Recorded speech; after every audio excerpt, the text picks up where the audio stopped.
अवधूत चिंतन श्री गुरुदेव दत्त. श्री स्वामी समर्थ. सर्व स्वामी भक्तांना तुम्हा सर्वांचं या व्हिडिओमध्ये मनापासून स्वागत आहे.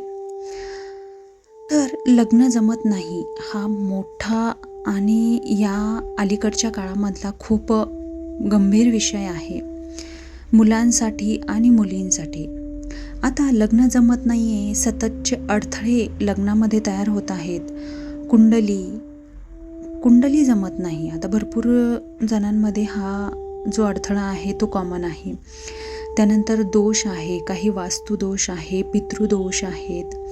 त्यानंतर आर्थिक समस्या काही ठिकाणी उद्भवतात की जमतंय परंतु आर्थिक अडचणींमुळे लग्न जमवायला म्हणजे लग्न धरायला प्रॉब्लेम येत आहे किंवा योग्य जोडीदारच आपल्याला सापडत नाही आहे. अशा अनेक अडचणी आहेत. तर काळजी करू नका. आज मी तुम्हाला असा एक प्रभावी उपाय सांगणार आहे की जो हजारो लोकांनी अनुभव केलेला आहे. हा उपाय आहे की जो अत्यंत महत्त्वाचा आणि शक्तिशाली उपाय आहे, जो केल्याने लग्न जमल्याशिवाय राहणार नाही. चला तर मग थोडाही वेळ न दवडता सुरुवात करूया या व्हिडिओमध्ये.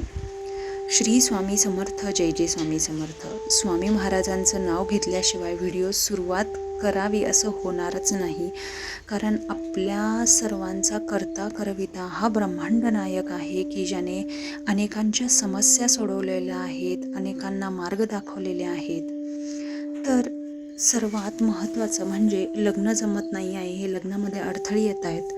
तर आपण यावरती असे मी 2-3 प्रभावी उपाय सांगणार आहे की त्या उपायांमधला एक जरी उपाय तुम्ही मनामध्ये श्रद्धा ठेवून आणि भाव ठेवून प्रचंड इच्छाशक्तीने जर केला तर तुम्हाला याचा अनुभव आल्याशिवाय आणि तुमचं लग्न जमल्याशिवाय राहणार नाही. तर सर्वात प्रथम तुम्ही जर कुठल्याही आपलं बघा नेहमी दिवाळीनंतर तुळशीचं विवाह होत असतो, तुळशीचं लग्न आपण लावत असतो.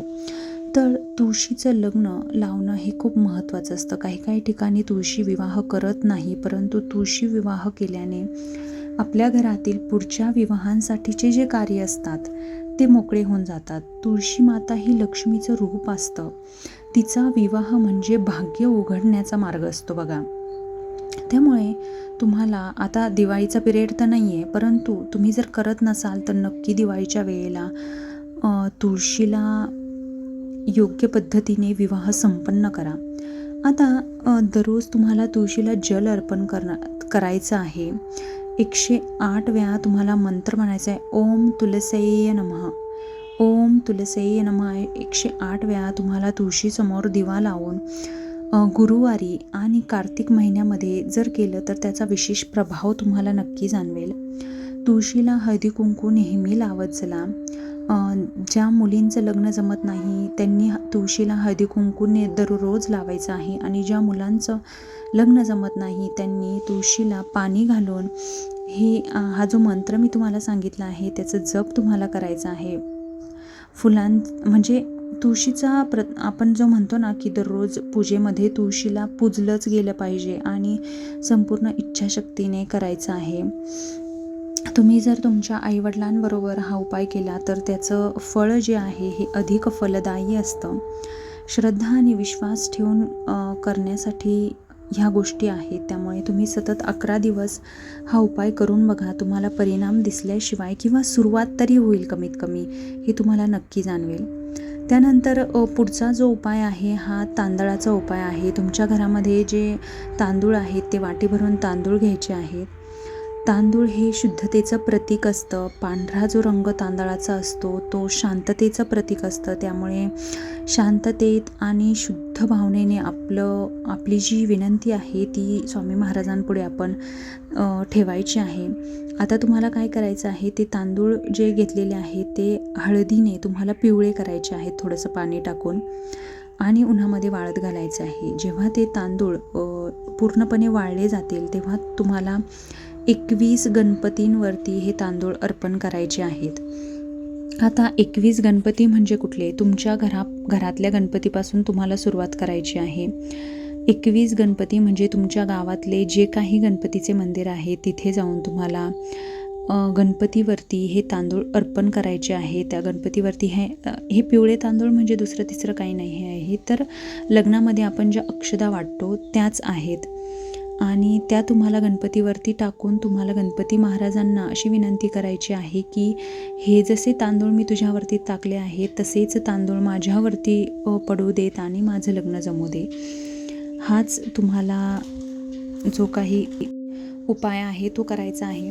आता 21 गणपती म्हणजे कुठले, घरापासून तुम्ही सुरुवात करू शकता. तुमच्या शेजारचे देखील देवाऱ्यातले गणपती तुम्ही घेऊ शकता आणि गावातले गणपती. आता तुम्हाला काही जण म्हणतील 21 दिवस मी एकाच गणपतीवरती अक्षदा टाकेल, असं नाही.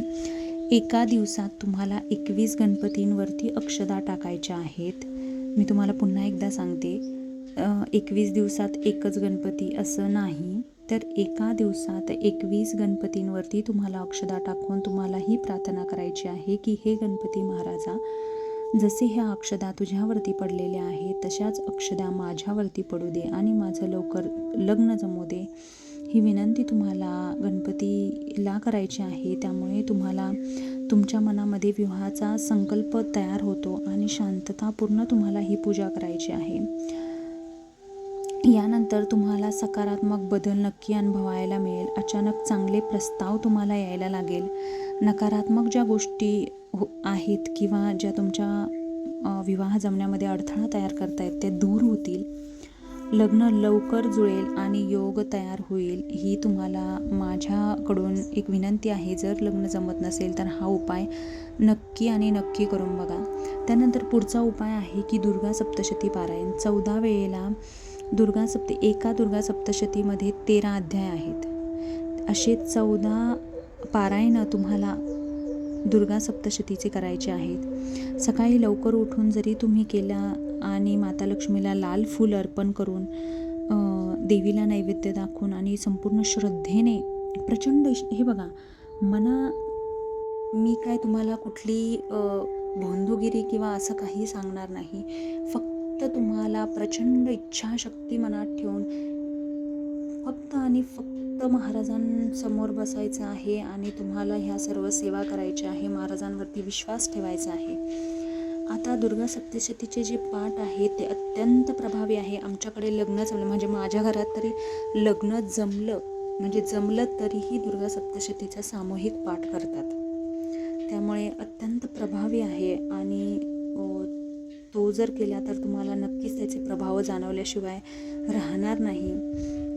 हळूहळू तुमचे अडथळे दूर होतील, मनामध्ये शांतता आणि स्थैर्य निर्माण होईल आणि विवाह योग जो आहे तो मजबूत झाल्याशिवाय राहणार नाही. नकारात्मक शक्ती म्हणजे ज्या तुमचे कुंडली जमत नाही आहे, पितृदोष आहे, वास्तुदोष आहे, असे प्रचंड दोष असतात. काहींना तर भरपूर असतात. परंतु ह्या सर्व सेवा केल्याने तुम्हाला त्याचे दोष जे आहेत त्या दोषाची शक्ती आपोआप कमी होते आणि योग्य जोडीदार मिळण्याचे जे आहेत ते मार्ग खुलतात. आता पुढची जी सेवा आहे, आता ही जी सेवा मी तुम्हाला सांगणार आहे ही शेवटी मी मुद्दामून ह्या कारणाने ठेवली आहे कारण ती अत्यंत प्रभावी आणि शक्तिशाली आहे. ही सेवा केल्याने तुम्हाला तुमचं जे काही अडथळे आहेत ते 100% दूर होणार. आता तुम्हाला काय करायचं आहे, 51 किंवा 108 तुळशीचे रोपं घ्यायचे आहे. हे तुम्ही तुमच्या घरात म्हणजे घराशेजारी काही ठिकाणी असतं की खूप सारे तुळशीचे रोपं आहे, तिथून घेऊ शकता किंवा विकतही आणू शकता. तुम्ही जर विकत आणले तर त्याला मूळतः खाली माती असते, त्यामुळे तशी काही गरज नाही. परंतु तुम्ही जर तुमच्या घरातून ते घेत असाल तर थोडीशी माती आणि प्लॅस्टिकची पिशवी त्याला मुळाला लावायची आहे. आणि हे 51 आणि 100 किंवा 108 तुमची यथाशक्ती, तुम्हाला 51 भेटले तरी करा. हे तुळशीचे रोपं तुम्हाला राधाकृष्ण मंदिरामध्ये घेऊन जायचे आहेत. आता काही मैत्रिणींचं असं म्हणणं असतं की ताई आमच्या गावात राधाकृष्णाचं मंदिर नाही, तर तुम्ही राम सीतेचं मंदिर बघा किंवा विठ्ठल रुक्मिणीचं मंदिर बघा. या तिन्ही मंदिरांपैकी असं कोणतंही गाव नाही आहे की यामध्ये या तिन्हीपैकी एक मंदिर नसेल. त्यामुळे या तिन्ही मंदिरांपैकी एक मंदिरामध्ये तुम्हाला हे 51 किंवा 108 तुळशीचे रोपं घेऊन जायचे आहे. त्या तुळशीच्या रोपांना तुम्हाला हळदी कुंकू आणि पुष्प असं अर्पण करून तिथे पूजा करायची आहे मंदिरात गेल्यावरती. आणि जे काही मंदिरातील भक्त किंवा सेवेकरी तिथे येत असतील त्यांना ते जे तुळशीचं रोप आहे प्रत्येकाला एक एक असं दान करायचं आहे. आता बऱ्याच माझ्या मैत्रिणींचे कमेंट यावरती असे आलेले आहे, मी यापूर्वी देखील असा व्हिडिओ बनवला होता की ताई एका दिवसामध्ये 51 भक्त येत नाही. तर मी तुम्हाला सांगते की तुम्ही जेव्हा हे 51 रोपं तुमच्या मंदिरामध्ये नेऊन ठेवताल त्यानंतर 5 दिवस तुम्ही ही सेवा करू शकता की 5 दिवस तुम्हाला तुळशीला हळदी कुंकू आणि थोडंसं जल अर्पण करून पुष्प अर्पण करून जे काही भाविक येतील, आता एका दिवसामध्ये कमीत कमी 10 तरी त्या मंदिरात भाविक येतील एवढी तर गॅरंटी 100% आहे. आता 5 दिवसामध्ये 10-10 करून असे 51 तर सहज होतात.